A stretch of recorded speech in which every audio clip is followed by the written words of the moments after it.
Praise lord. దేవుని నామానికి మహిమ కలుగును గాక. మార్చి 5 ఈరోజు మనం నేర్చుకోవాల్సిన పాఠం ఈ కిందున్న వీడియోను ఒక్కసారి మీరు గ్రహిస్తుండండి, గమనిస్తుండండి. కొన్ని మార్లు మనం అన్నిటికీ సిద్ధపడతాం. ఎగ్జామ్స్ మాసం, కాంపిటేటివ్ ఎగ్జామ్స్, లేకపోతే మన జీవితాల్లో ఇంటర్వ్యూస్ కోసం, వివాహం అయ్యాక నా జీవితం ఇలా ఉంటుంది అనే విధంగా మనం అన్నిటికీ ప్రిపేర్ అయి ఉంటాం. కానీ ఆ ప్రిపేర్ అయ్యాక ఆ స్టార్ట్ మాత్రం మన జీవితాల్లో మనం అనుకున్నట్టు ఉండదు.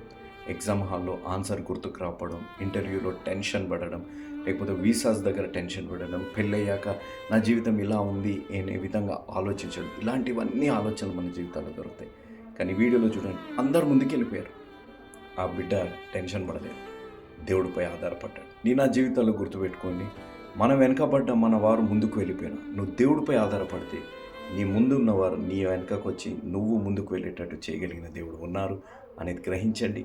ఆ విధంగా నీ జీవితాల్లో గొప్ప కార్యం చేసి నీ ఎగ్జామ్స్ కానీ, వీసా కానీ, ఇంటర్వ్యూస్ కానీ, నువ్వు కాంపిటేటివ్ ఎగ్జామ్స్ కానీ, వివాహం కానీ, దేని కొరకైతే నువ్వు కష్టపడ్డావు, దేవుడిపై ఆధారపడి కష్టపడ్డావు, నేను చెప్పే మాట కష్టపడి సిద్ధపడ్డావు, దేవుడు దానికి నీకు విజయాన్ని అందించి నేను దీవించి ఆశీర్వదించునుగాక. ఆమేన్.